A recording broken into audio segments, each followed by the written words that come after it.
मूल अधिकार यह अपनी मूल प्रकृति में नकारात्मक होते हैं क्योंकि यह राज्य को कुछ मामलों पर कार्य करने से प्रतिबंधित करते हैं, जबकि हम दूसरी तरफ देखते हैं कि डीपीएसपी या नीति निर्देशक तत्व यह अपने मूल प्रकृति में सकारात्मक हैं क्योंकि राज्य को कुछ मामलों पर इनकी आवश्यकता होती है।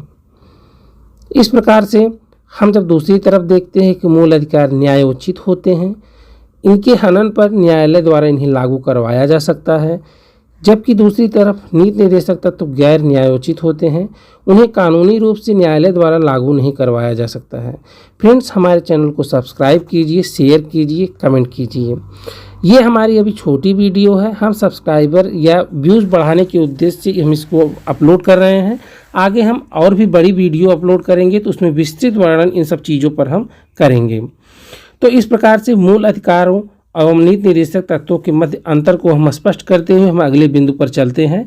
मूल अधिकार, इनका उद्देश्य देश में लोकतांत्रिक राजनीतिक व्यवस्था स्थापित करना होता है, जबकि नीति निर्देशक तत्व का उद्देश्य देश में सामाजिक, आर्थिक एवं लोकतंत्र की स्थापना करना होता है।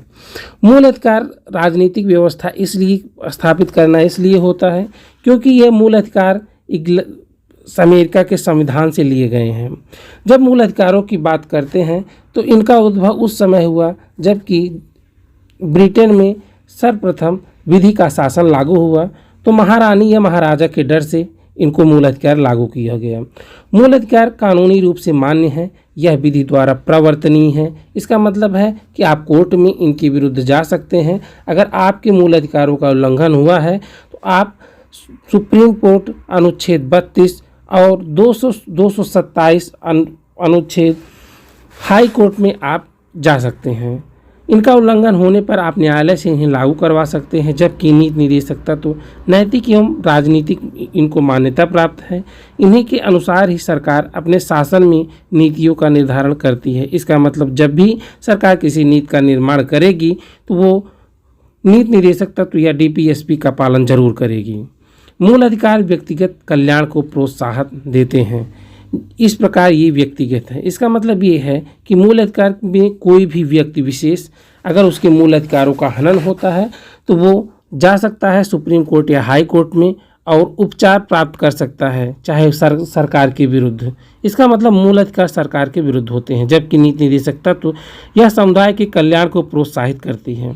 मूल अधिकार को लागू करने के लिए विधान की आवश्यकता नहीं होती है। इसका मतलब इसको लागू करने के लिए किसी नियम कानून की आवश्यकता नहीं है, ये अपने आप में ही नियम और कानून है, और जबकि यह स्वतः लागू होते हैं। जबकि दूसरी तरफ नीति निर्देशक तत्व को लागू रखने के लिए विधान की आवश्यकता होती है, यह अपने आप लागू नहीं हो सकते हैं। इसका मतलब नीति निर्देशक तत्व को पालन करने के लिए अलग से संसद द्वारा कानून बनाए जा सकते हैं। अगर कानून नहीं बना है तो आप इसको किसी भी प्रकार से लागू नहीं कर सकते हैं।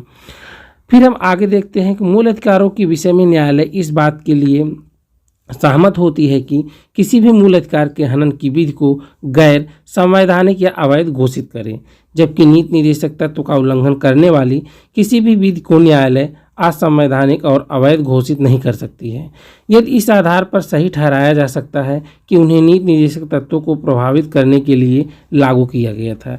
इसका मतलब ये है कि नीति निर्देशक तत्व का अगर उल्लंघन होता है तो आप किसी न्यायालय में नहीं जा सकते हैं, ना तो न्यायालय उसको असंवैधानिक घोषित कर सकती हैं।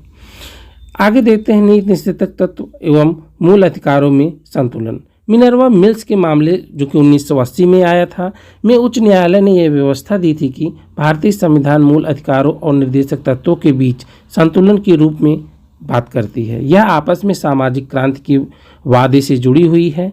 यह एक ही रथ के दो पहियों के समान है तथा एक दूसरे से कम नहीं है। इन्हें एक दूसरे पर लादने से संविधान की मूल भावना को चोट पहुँचती है और बाधित होती है।